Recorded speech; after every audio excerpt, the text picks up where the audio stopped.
Ya, jadi apa yang JPKP tegaskan dalam rapat dengar pendapat dengan Komisi 2 DPR RI kemarin, ya, intinya bahwa JPKP sangat-sangat mendukung terobosan-terobosan yang dilakukan oleh Komisi 2 DPR RI hari ini. Kenapa?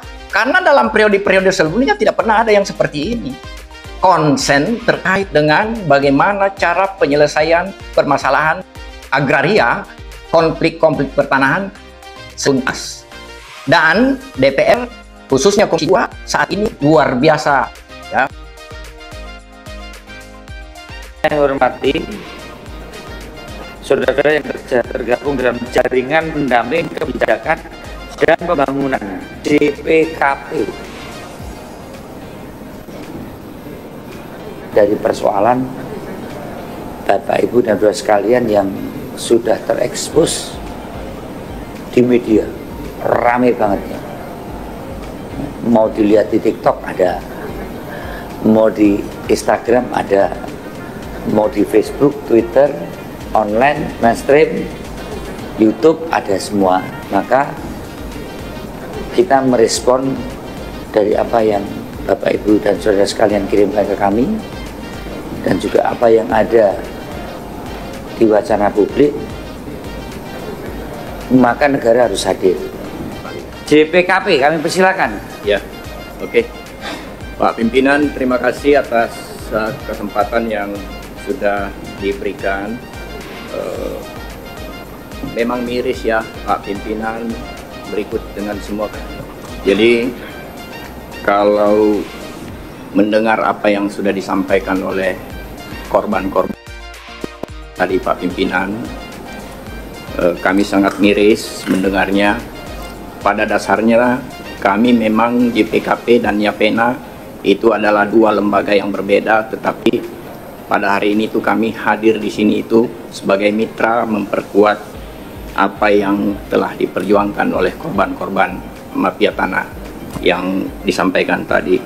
Kami juga hadir di sini karena memang mengapresiasi bahwa setelah dalam 1-2 bulan terakhir kami mendengar bahwa Komisi 2 DPR RI sangat-sangat concern terkait dengan masalah mafia tanah ini, dan bahkan kami dengar sudah membentuk tim untuk mengawal apa yang terjadi di BPN. Beberapa waktu lalu dalam RDP yang sama saya juga hadir di sini Pak Pimpinan. Sehingga untuk kali pertama saya mau menyampaikan bahwa apa yang disampaikan oleh YAPENA tadi adalah bentuk dukungan kami ke Komisi 2 DPR bahwa lembaga-lembaga lain terkait dengan masalah pertanahan ini kok kayaknya sudah kurang dipercaya oleh rakyat. Sehingga memang butuh kekuatan baru, apapun namanya. Tadi kalau disebutkan apakah Komisi Pemberantasan Mafia Tanah atau seperti KPK dan seterusnya, ya terserah nanti. Tapi intinya teman-teman YAPENA sudah mengungkapkan itu. Nah, selain penguatan dari rencana pembentukan Komisi Agraria Nasional atau Komisi Pertanahan Nasional yang sudah disampaikan YAPENA, kami dari JPKP Pak memang concern terkait dengan kasus-kasus. Ada sekitar 60 kasus yang kami dalam 1 dekade ini, khususnya dalam 6 tahun terakhir, itu kami sudah sampaikan dan komunikasikan ke BPN, ke ATR BPN. Tetapi ya mungkin yang bisa tuntas hanya 1-2 kasus, tidak lebih dari 5. Itulah sebabnya pada saat itu kami masih ingat bahwa dari kantor staf presiden, Menteri ATR BPN maupun Menteri Lingkungan Hidup pernah melakukan suatu kerjasama dan melist out semua permasalahan-permasalahan yang disampaikan oleh masyarakat ke 3 lembaga itu. Tapi sampai hari ini Pak, presentasi yang terselesaikan itu boleh dikatakan itu mangkrak. Nah, harapan kami, karena kami JPKP sudah menyampaikan permasalahan-permasalahan konflik agraria ini ke Kementerian ATR BPN, bahkan harusnya sih kalau di persidangan yang mulai ini di komisi 2 ini saya sudah kirim Pak listnya. Ada 37 ke protokoler. Dan ada 2 bagian permasalahan tanah yang kami dampingi selama ini, dan itu rata-rata orang susah. Rata-rata melibatkan korban-korban masyarakat yang puluhan ribu hektar di seluruh Indonesia. Kami sudah sampaikan ke protokoler, Pak. Dan saya pikir seandainya itu bisa dimunculkan bagus juga, karena di situ ada kasus-kasus raksasa di dalamnya, tapi Protokol sudah bertahun-tahun, Pak. Protokol Komisi 2 atau DPR? Protokoler Komisi 2, Pak. Ada 2 bagian, Pak. Bagian pertama itu terkait 37 kasus di seluruh Indonesia, kasus-kasus raksasa, HGU, ex-HGU dan seterusnya. Saya sudah sampaikan ke protokoler. Dapatnya 37 kasus dari mana, Pak? Kami, Isi websitenya atau jaringannya? jaringan kami, kebetulan saya ketua umum relawan, Pak.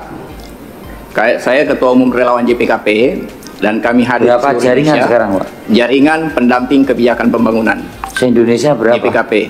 Seluruh Indonesia ada, Pak. Ada berapa? Jaringnya ada berapa ini? Kita sekarang itu total sekitar 800 ribuan, Pak, pengurus. Oh ya? Ya, lumayan, Pak. Dan Pak, ini by address 800 orang itu. by name by address, Pak. Silakan Bapak cek. Makanya kemarin Pak Prabowo menang, Pak. Pakai jaringan itu ya? Diperkuat sama relawan, Pak. Ya, besok sama jaringan saya. Awalnya relawan Jokowi juga, Pak.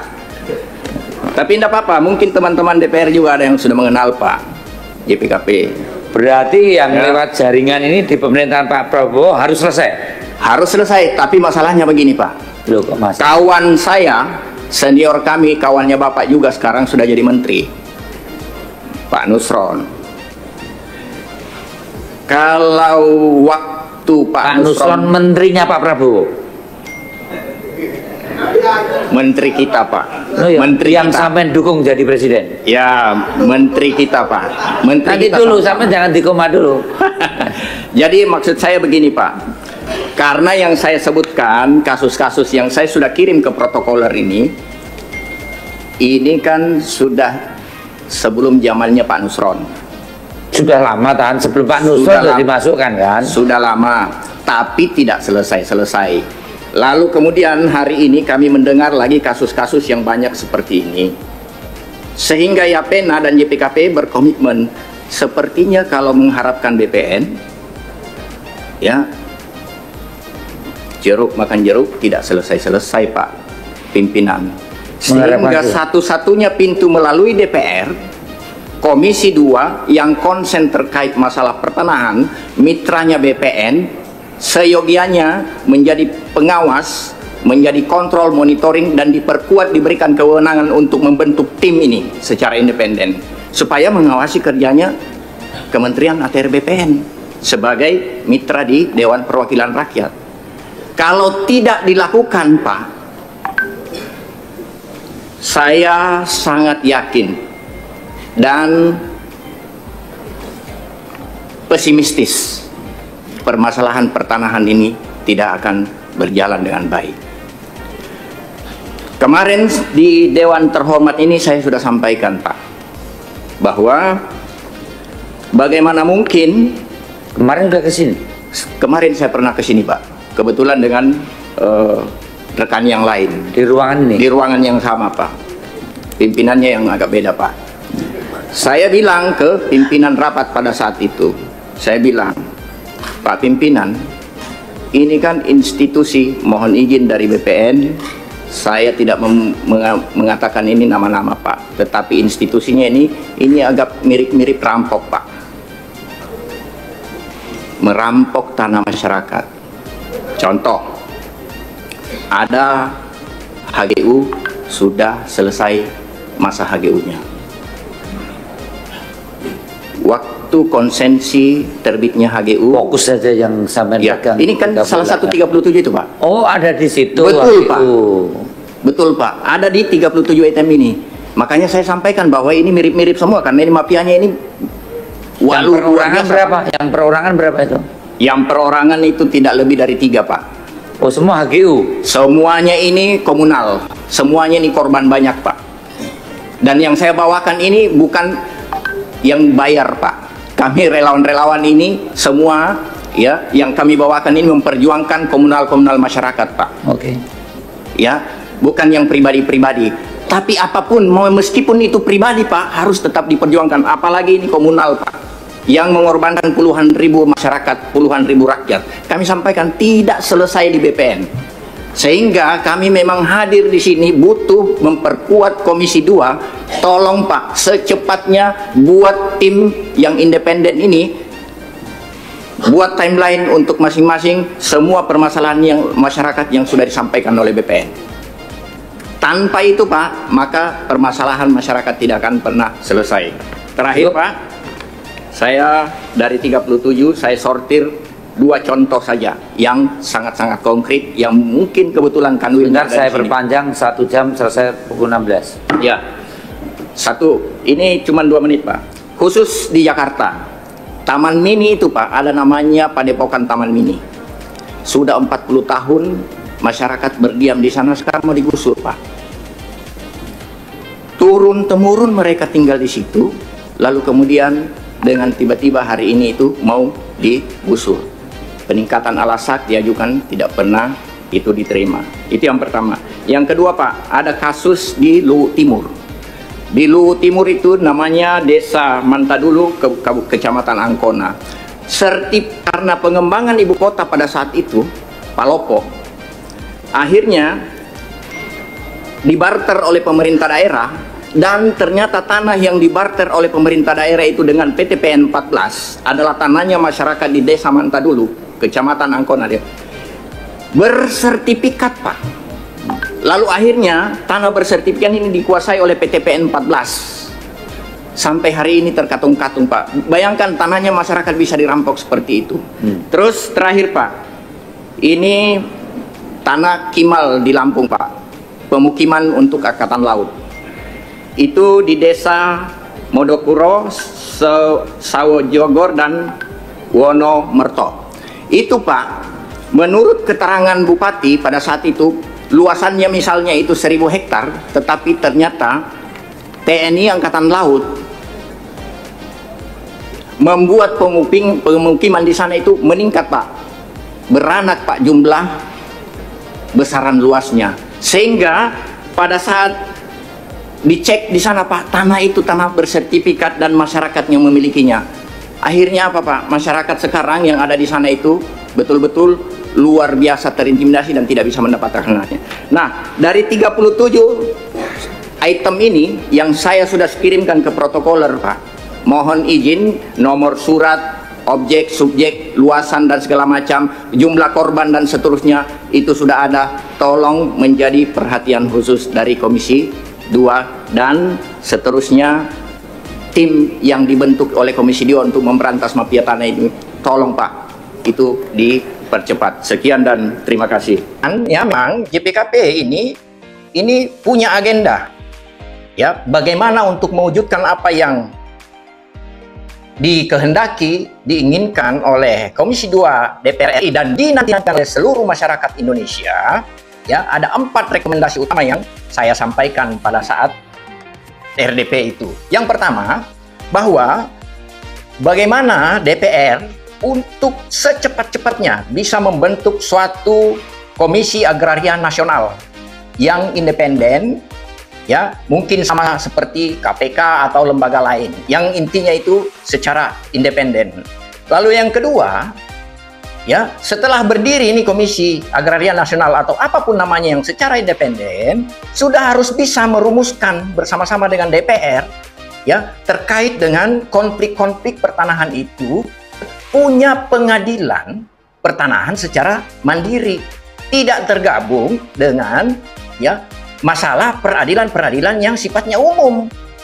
Yang ketiga, ya, DPR juga melalui Komisi 2 ini harus tetap mengawasin, ya, apa yang terjadi di BPN selama ini. Seorang menteri, ya, untuk bisa melakukan dan monitoring progres yang terjadi di Kementerian ATR BPN sederhana sekali. Turun, cek kesuratan, cek ke tata usaha. Siapa yang menerima surat selama 1 dekade terakhir, selama 5 tahun, selama 1 tahun terakhir. cek surat itu di mana, registrasi ada di mana, minta mereka buat laporannya itu ada di mana, siapa yang menangani, dan cari surat itu. Kalau surat itu lari ke tempat lain, apalagi ke tempat sampah dan seterusnya, nah ini perlu dipertanyakan pejabat-pejabat yang ada pada saat itu, dan harus ada punishment. Ya, ini kan terkait dengan hajat hidup orang, tidak boleh dokumen mereka itu diabaikan begitu saja. Nah, lalu yang terakhir, ini luar biasa yang saya bilang kemarin, ini perampokan. Kenapa saya bilang perampokan? Banyak sekali HGU, misalnya luasan dari awal di lahan konsensi yang dia miliki lewat izin resminya itu misalnya 1000 hektar. Faktual, ya yuridisnya itu di dokumen mengatakan HGU-nya ini 1000 hektar, baik itu swasta, plat merah, individu, konglomerat atau apapun namanya itu. Tapi kenyataan di lapangan lebih dari 1000 hektar, 1500 hektar misalnya. Nah, 500 hektar itu dari mana? Ada yang karena memang mengokupasi tanah masyarakat, lalu merambah hutan dan seterusnya. Ya, kan ini di luar itu kan tidak bayar pajak. Kan negara dirugikan selama puluhan tahun.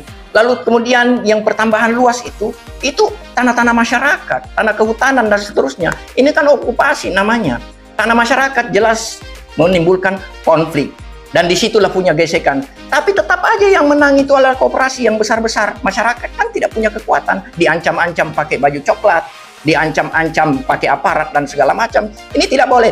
Nah, yang seperti ini, lewat Komisi Agraria Nasional, lewat DPR RI Komisi 2, minta itu kepada semua pemilik HGU, umumkan konsensi kamu berapa luas. Faktualnya sekarang berapa luas, sehingga beranaknya ini berapa luas, sehingga kita tahu ya perbandingannya itu di mana, biar publik, biar negara kita ini tahu semua bahwa oh ini ada perbedaan luas dari tahun sekian sampai tahun sekian, supaya bedah kasus ini bisa betul-betul tuntas secara komprehensif. Tidak ada lagi saling membohongi. Jangan lahannya cuma konsensinya itu diberikan 1000 hektar, kok sekarang itu sudah 2000 hektar, beranak pinak seperti itu, kasihan masyarakat. Saya pikir itu yang menjadi konsen JPKP dalam RDP dengan Komisi 2 kemarin.